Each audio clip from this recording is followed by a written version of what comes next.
this video will be the next installment for the world's greatest ghosts, and we're up to Noose For A Strangler.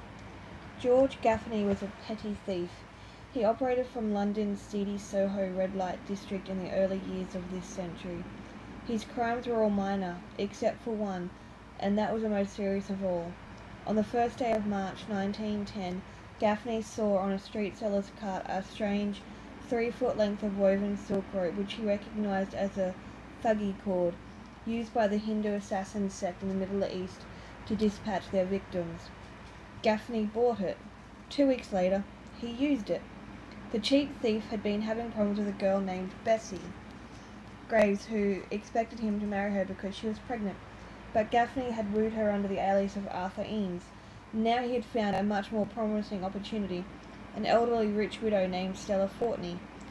Called by an hysterical landlady, Scotland Yard detectives found Bessie Graves with a strangler's cord drawn so tightly around her throat it was embedded in the flesh. Their only clue was that the probable strangler was a man who called himself Arthur Eames. It was little for the Yard to go on, and 3 weeks later Gaffney was still at large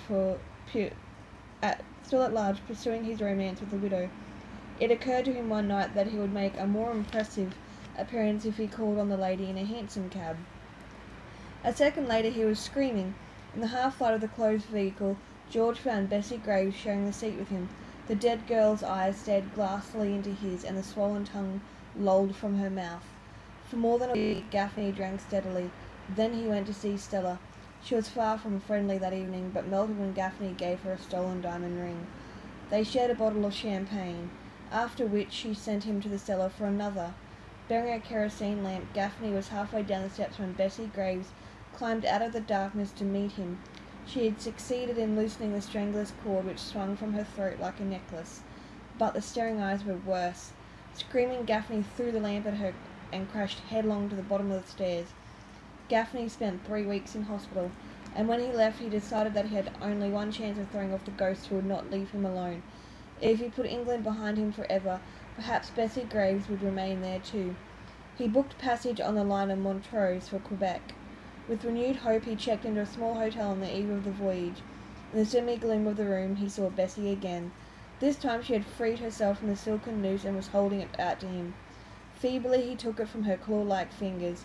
When he lifted his eyes again, Bessie had vanished. But the message was obvious.